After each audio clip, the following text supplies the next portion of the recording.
अधियज्ञ कथम कोत्र देश में मधुसूदन हो।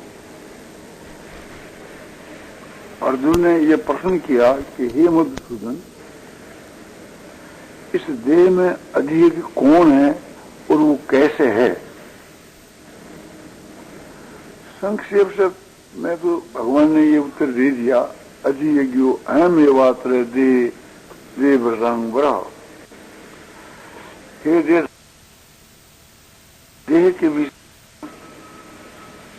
अधियज्ञ मैं हूं। ये जो अर्जुन को प्रश्न हो कि कौन है और कैसे है, तो कौन है उसको तो उत्तर दे दियो कि मैं हूं, और कैसे है इसको उत्तर नहीं दियो। तो उसके स्वरूप को यहां वर्णन किया है, इसमें बैंक उत्तर अर्थांतर से आ जाता है कि कविन पुराणे मनुष्याश्रिता।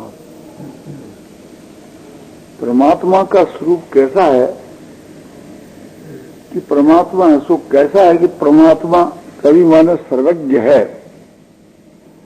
और वह कैसा है कि पुराण है माने अनादि है, और भगवान सबको शिक्षा देने वाले हैं, ब्रह्मादिकों को भी शिक्षा देने वाले हैं।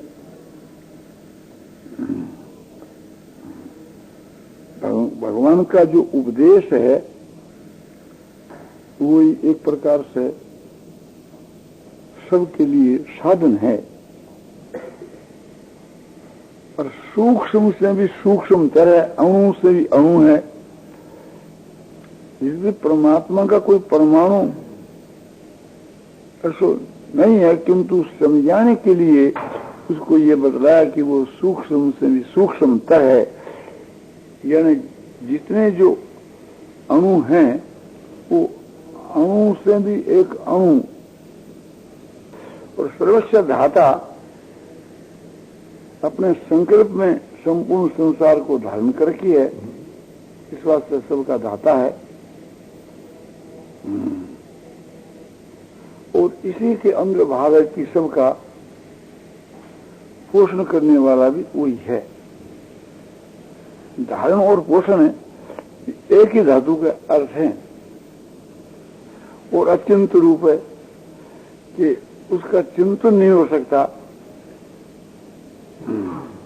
मन का जो विषय है तो उसका चिंतन हुए, वास्तव में तो किसी का भी विषय नहीं है, तो स्वतः प्रमाण स्वरूप है, उसी से सबके प्रमाण होते हैं। वो सबका चिंतन करने वाला दृष्टा साक्षी है, उसका कोई भी चिंतन नहीं कर सकता, क्योंकि मन से भी वो परे है, और चिंतन करना काम मन का है।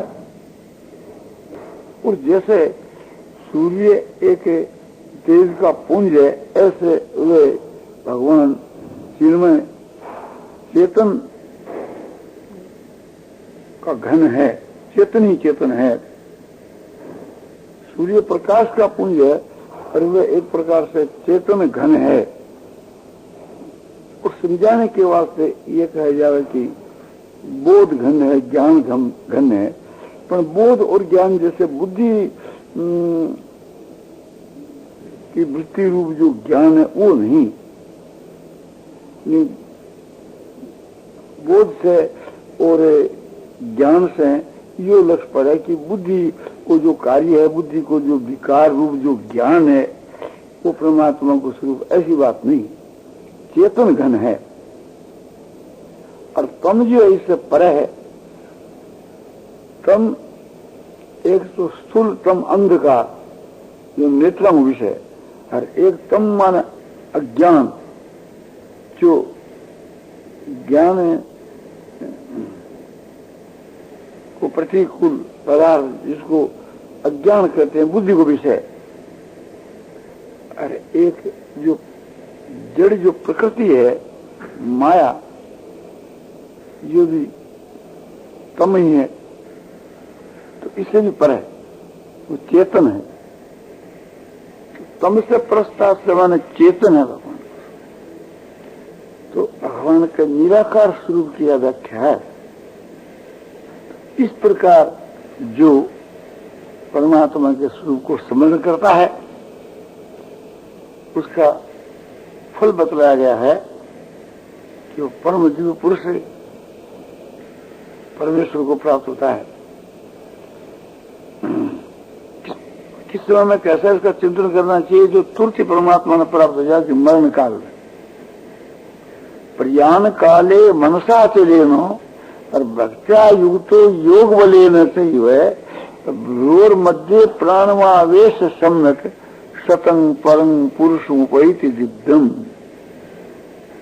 प्रयाण काले यानी मरने के समय में मनसा चलेन अचल मन से स्थिर चित्त से और भक्त्या युक्त और भक्ति के वहां युक्त होकर के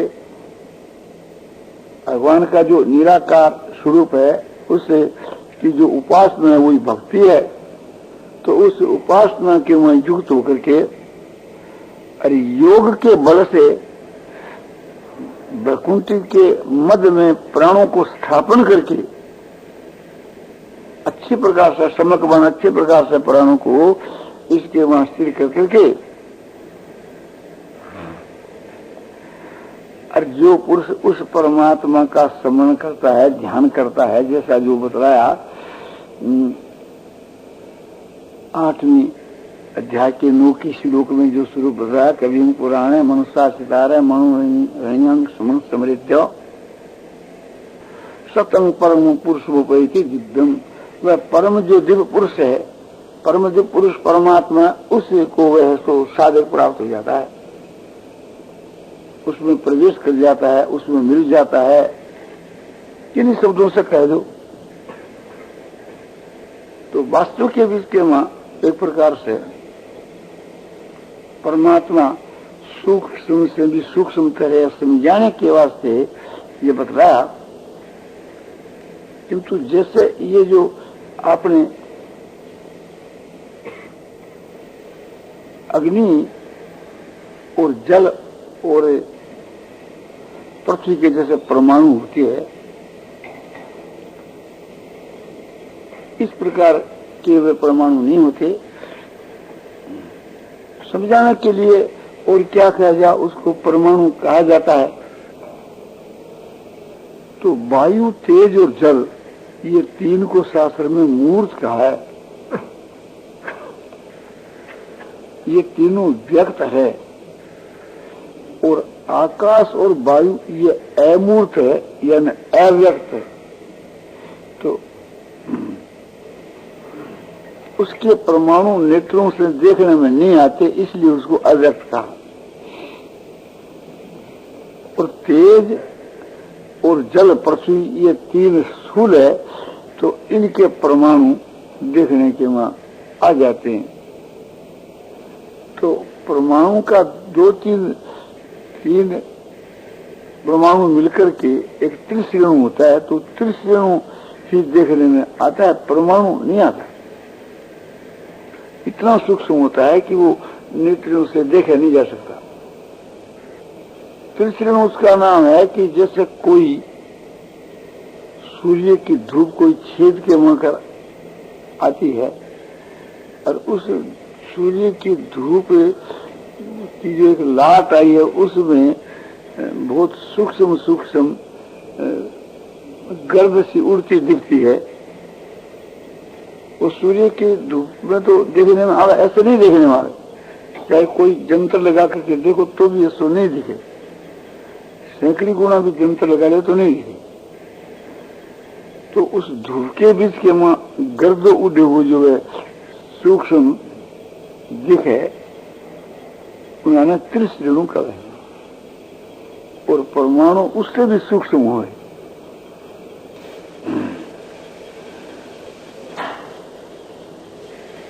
एक पुष्प दूर पड़ा है उसकी सुगंधियां आ रही है तो उसके परमाणु ही आ रहे हैं। पुष्प तो वहां पड़ा है और गंध आती है तो हवा से उड़कर उसकी गंध आती है तो वायु उसको ले आती है गंध। वायु गंधा निवास यात आस्य आत्मन गंध का स्थान से जैसे वायु गंध को लेकर के जाता है, ऐसे ही ये उससे भी सूक्ष्म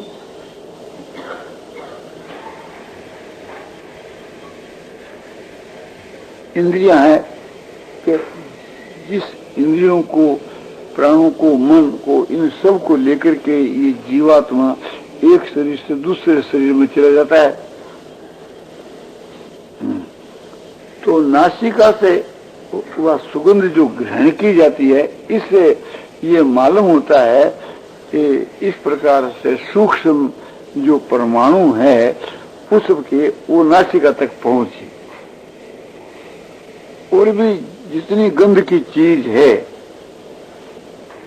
वो नासिका तक पहुंचने से ही मालूम हो जाता है।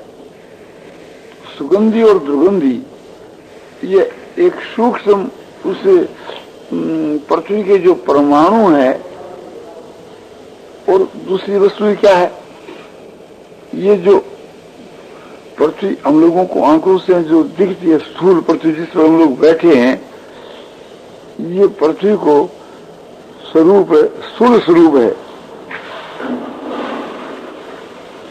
और वो पृथ्वी को सूक्ष्म स्वरूप है जो गंध है। इसलिए पृथ्वी का ये दोनों स्वरूप अलग अलग माना, स्थूल और सूक्ष्म। तो गंध वो सूक्ष्म है और वो पृथ्वी को जो आंख से दिखे वो स्थूल है।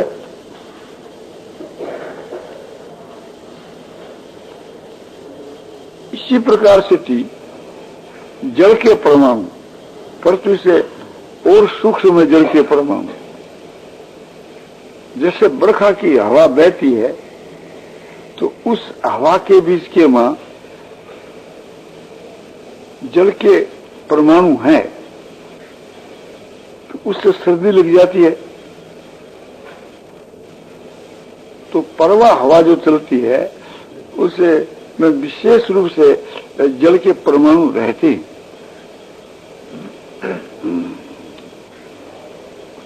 उसको कोई ग्रहण करना चाहे तो उस परमाणु को ग्रहण भी कर सकता है। एक बिल्कुल सूखा कपड़ा धूप में सुखाया हुआ है, उसको एक प्रकार से उजन कर लो और फिर उस परवा हवा के बीच के में उसको सामने रख दो, तो उसमें एक रेती, दो रेती, चार रेती बोझा बच जाएगा। तो जल के परमाणु का उसमें प्रवेश है। ये बोझा कहां से है? आंख से दिखता है, किंतु उसके सूक्ष्म परमाणु जो रस है, उस चीनी का जो गुण है, मीठापन, वो चीज तो कोई है ही, किंतु आंख से वो चीज दिखती नहीं है। जीवा से स्पर्श करने से मीठापने का ज्ञान होता है। तो ये माना जाता है कि उसे चीनी में जो मीठापन है, ये चीनी का गुण है। जैसे पृथ्वी का गुण गंध है, ऐसे जल का गुण रस है। तो रस का ज्ञान जीवा से होता है और गंध का ज्ञान नासिका से होता है। और अग्नि के जो परमाणु है वो उससे भी और सूक्ष्म है। अग्नि की जो एक ज्वाला अपने को आंख से दिखा करती है, ये उस अग्नि का मोटा रूप, और अग्नि का सूक्ष्म रूप। जैसे कोई ज्वाला तो नहीं है, किंतु गर्मी पड़ती है, तो गर्मी क्या है? वो अग्नि का ही स्वरूप है। अग्नि के बिना और कोई पदार्थ में तो गर्मी है नहीं। और जो ये प्रकाश है, ये भी अग्नि का ही रूप है। तो प्रकाश का जो परमाणु जहां होता है, वहां अप्रकाश जो है, अंधकार का जो परमाणु है, उसको विनाश कर देता है, नहीं रह सकते। प्रकाश के समय जितना प्रकाश अधिक होता है उतना ही अंधकार नाश होता रहता है। और जो रूप और आकृति है रूप जो है ये अग्नि का गुण है। तो रूप तो एक प्रकार से दिखता है किंतु उसके परमाणु नहीं दिखती।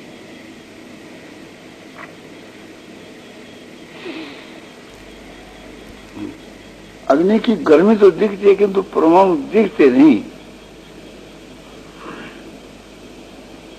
रोशनी तो दिखती है किंतु उसे के सूक्ष्म अलग परमाणु नहीं दिखते। बोलिए परमाणुओं को जो समूह है वो प्रकाश है। प्रकाश के परमाणुओं को समूह ही प्रकाश है। और वो प्रकाश है जो अग्नि की शक्ति है। गर्मी है वो अग्नि की शक्ति है। किंतु समझना चाहिए कि प्रकाश आया कहां से, गर्मी आई कहां से।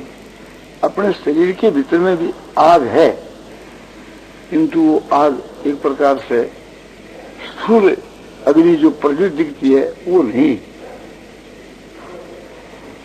तो अपने शरीर के वहां जो गर्मी है वो कहां से आई। तो इसी प्रकार से सूक्ष्म से सूक्ष्म एक से एक सूक्ष्म परमाणु है। हवा का रूप किसी प्रकार से नहीं दिखता,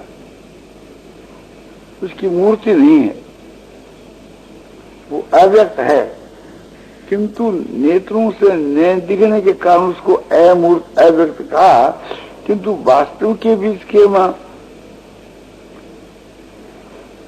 उसका अनुभव होता है तो वस्तु देखी जाती है, कम ज्यादा रूप में देखी जाती है। तो हवा का भी दो स्वरूप है, एक स्पंद और एक निस्पंद।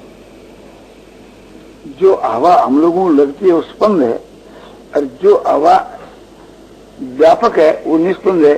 पंखा हिलाने से ही वो उसमें हवा आकाश में प्रकट हो जाती है। तो वो पहले से है तभी तो प्रकट होती है ना। तो वो परमाणु वहां है, अक्रिय रूप में है। अब वो क्रिया के रूप में आ जाओ तो आपने अनुभव लग जाए। तो जो स्पर्श होता है ना तो वो एक प्रकार से मालूम होता है कि हवा चलती है, ठंडी है, गर्म है। उसमें जो ये जो गर्मपना है ना वो हवा का धर्म नहीं है, वो अग्नि का है। तो वह हवा के बीच के वहां हवा के परमाणु भी है और अग्नि के परमाणु भी है। तब वो हवा है सो गर्म प्रतीत और हवा ठंडी चलती है तो उसमें जल के परमाणु, जल स्वाभाविक ठंडा है। जो जल गर्म किया जाता है उसमें अग्नि के परमाणु समावेश होने से ही वो गर्म होता है। आकाश के परमाणु और उससे भी सूक्ष्म होती है। आंखों से जो हमारे को पोल सी दिखती है ये आकाश है, ये आकाश का स्थूल स्वरूप है। जो ओकाश दिखता है और जो शब्द है वो आकाश का गुण है। जैसे वायु का गुण स्पर्श है ऐसे आकाश का गुण शब्द है। शब्द का ज्ञान जो है सो कान से होता है। इसी तत्व के विज्ञान से साइंस वाले जो है या सब मशीना बनाई है कि जगह से अपना शब्द न पकड़े। इसमें आकाश जो तत्व है पूर्ण, तो उसमें ओकाश रख करके के और बनाना ये शब्द न पकड़े। तो शब्द है ये आकाश का ही परमाणु है। जो आदमी बोलता है उसका जो शब्द है वो सारे आकाश में फैल जाता है। तभी तो यहाँ की बात है अमेरिका में सुनाई देती है, विलाप में सुनाई देती है। आकाश, वायु, तेज, जल, पृथ्वी पांचों ही तत्वों को बिजली तत्व है ये मदद करे। बिजली जो है वो अग्नि तत्व का ही अंग है, उससे कोई अलग नहीं है। जैसे सूर्य है तो तेज का ही अंग है, तो ये तेज तत्व में से माने गए हैं।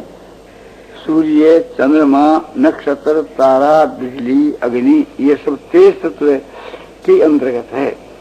और तेज कोई एक अग्नि के नाम से कहा जाता है।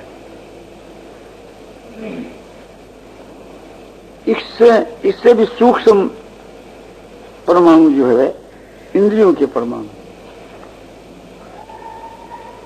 अपने जो 10 इंद्रियां हैं, 5 ज्ञान इंद्रिय, 5 कर्म इंद्रिय, जीवा के ऊपर 2 इंद्रिय, एक वाक्य इंद्रिय और एक रसना इंद्रिय, माने स्वाद लेने वाली जो इंद्रिय है और बोलने वाली इंद्रिय है, वो बोलती है किंतु उसका स्वरूप देखने में नहीं आता।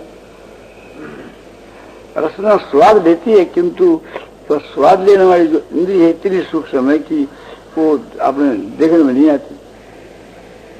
तो 5 भूत और 5 विषय, या यूं को 5 उनके गुण, शब्द, स्पर्श, रूप, रस, गंध, ये उनका गुण है। और आकाश, वायु, तेज, जल, पृथ्वी, ये उनका स्थूल रूप है। स्थूल और सूक्ष्म 2 भेद है। सूक्ष्म जो रूप है उसको गुण कहते हैं, विषय कहते हैं। इनका भी और सूक्ष्म रूप उसको तन्मात्रा कहते हैं। इन सब का वो कारण है तन्मात्रा। तन्मात्रा जो बतलाया जाए परमाणु रूप की वहां, वो तो बहुत सूक्ष्म है। उस तन्मात्रा से ये जो स्थूल रूप है, आकाश, वायु, तेज, जल, पृथ्वी, और शब्द, स्पर्श, रूप, रस, गंध, शब्द, स्पर्श, रूप, रस, गंध का एक जो रूप हम लोग देखते हैं, सुनते हैं शब्द को, इस प्रकार से सब को जो अनुभव करते हैं, ये मोटा रूप, इनको इंद्रियों के द्वारा ग्रहण किया जाता है। तो इस वास्ते इंद्रियां सूक्ष्म है, इनसे पर है, श्रेष्ठ है। चाहे उसको सूक्ष्म भूत कहो और चाहे उसको सूक्ष्म एक रूप से शब्द, स्पर्श, रूप, रस, तन्मात्रा के नाम से कहो, बा जो मूल जो परमाणु के रूप में जो चीज है वो इंद्रियों से भी सूक्ष्म है। इसलिए वेदों में इंद्रिय से परा यर्था, इंद्रियों से भी परा अर्थ है। तो वह अर्थ सूक्ष्म जो अपने कारणभूत जो है वो उनसे सूक्ष्म है। किंतु अपने देखने समझने में जो आते हैं 5 भूत और 5 विषय, ये सब इंद्रियों से ये मोटे पदार्थ, इसीलिए इंद्रियां इनको ग्रहण करती है। उनको ग्रहण इंद्रियां नहीं कर सकती। जो इंद्रियों के भी कारण हैं उनको इंद्रियां ग्रहण नहीं कर सकती।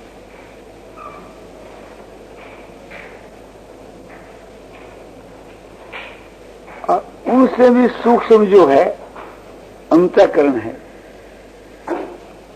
अंतःकरण के 3 भेद है, मन, बुद्धि, अहंकार।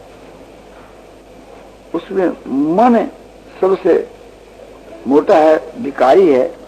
ये अंतःकरण का मोटा विकार है, या यूं कहो कि कार्य है। तो अहंकार का कार्य वही मन है। जो देह के मन जो अहंकार एक वृत्ति है, उसका मोटा रूप है, वही एक प्रकार से मन है। जो मनन करता है, चिंतन करता है, हर एक पदार्थ का मनन करता है, संकल्प विकल्प करता है, ये मन है। मन अंतःकरण है, इंद्रियों से, विषयों से सबसे सूक्ष्म है, तन्मात्राओं से भी सूक्ष्म है। मन सबका चिंतन कर सकता है, और मन से भी परे जो अहंकार है, उस अहंकार के जो परमाणु और भी सूक्ष्म